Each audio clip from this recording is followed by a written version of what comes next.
precisaria de lei, né, para que alguém pudesse ter decência nesse país. Mas no Brasil, infelizmente, deve ser assim.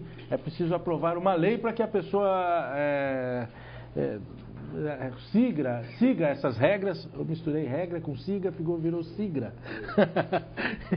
E o que aconteceu ontem para mim foi desastroso do ponto de vista moral. Mas seguiram a Constituição, nossos queridos ministros do Supremo, né? Eles aprovaram uma resolução, tomaram uma decisão lá de que a lei não pode valer para 2010, para as eleições passadas, só valem em 2012, e assim, quem tem ficha suja pode ficar tranquilo.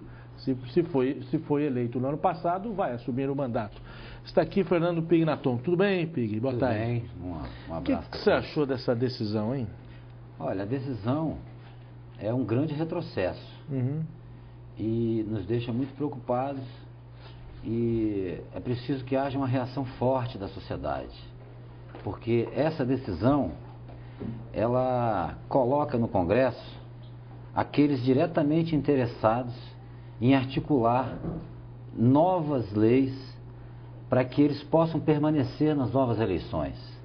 Nós temos aí que na Justiça, quando uma pessoa ameaça a condução de um processo, se decreta prisão preventiva, um monte de prevenções para que aquela pessoa não possa interferir. Nesse caso, os políticos que têm ficha suja, eles vão agir livremente dentro do Congresso.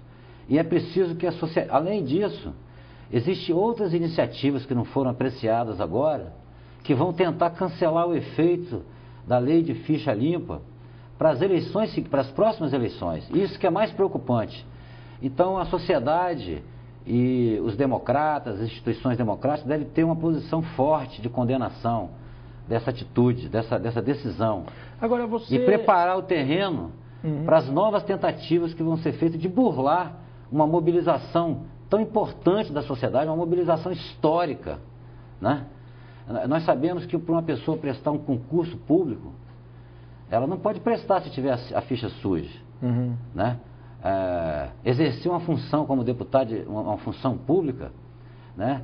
Também deve ser exigido essas condições, a ficha limpa, né? Exato. Então nós devemos fazer uma grande articulação, as instituições democráticas, as ONGs, para que seja marcada a nossa indignação, para que isso não seja um primeiro passo da derrocada da lei para as eleições seguintes, para as próximas. Que está em risco isso. Aliás, você foi militante na época da ditadura, lutou muito por democracia, a gente conhece um pouco da sua história, da sua trajetória, e na época falava-se muito em casuísmo, quer dizer, o governo aprovava leis para beneficiar e para se perpetuar no poder. E essa aprovação de ontem, te lembra um pouquinho esse termo, casuísmo? Olha, o casuísmo é usado em vários sentidos. Inclusive tem algumas pessoas dizendo que a aprovação da lei da ficha limpa teria sido um casuísmo. Não. Porque ela deveria obedecer uma regra de anterioridade, como chamam, né, os juristas, para que ela não teria que valer só no ano seguinte. Como ela foi aprovada no ano das eleições, ela não deveria valer. Mas existem outros entendimentos de que, na verdade, o que foi modificado não foi a legislação eleitoral, mas simplesmente aquelas condições para que uma pessoa tenha acesso a uma carreira pública, no caso eletiva, né?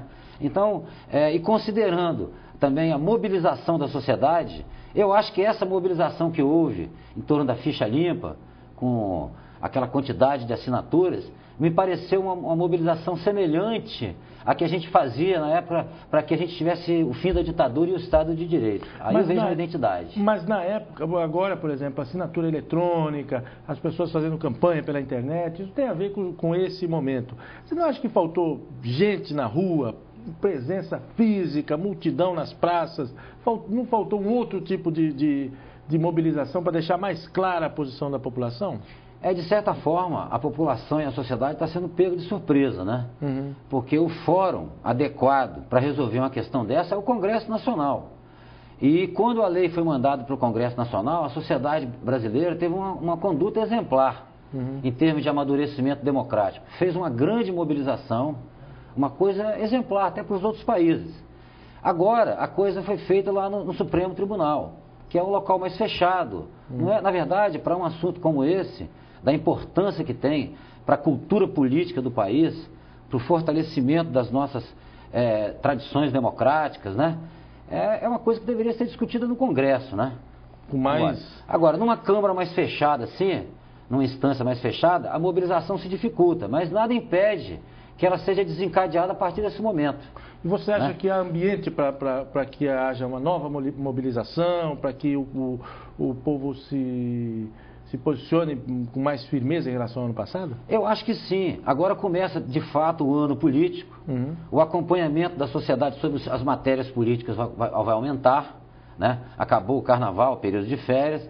Eu acho que a sociedade fica mais atenta e acho que, da mesma forma como houve uma grande indignação e mobilização para aprovar a ficha limpa, a gente tem condições de mobilizar a sociedade para tentar reverter isso. Ainda precisa de talvez algum tipo de ação jurídica também, mas principalmente impedir que essa legislação seja descartada e que os fichas sujas possam participar das próximas eleições. Sem dúvida nenhuma.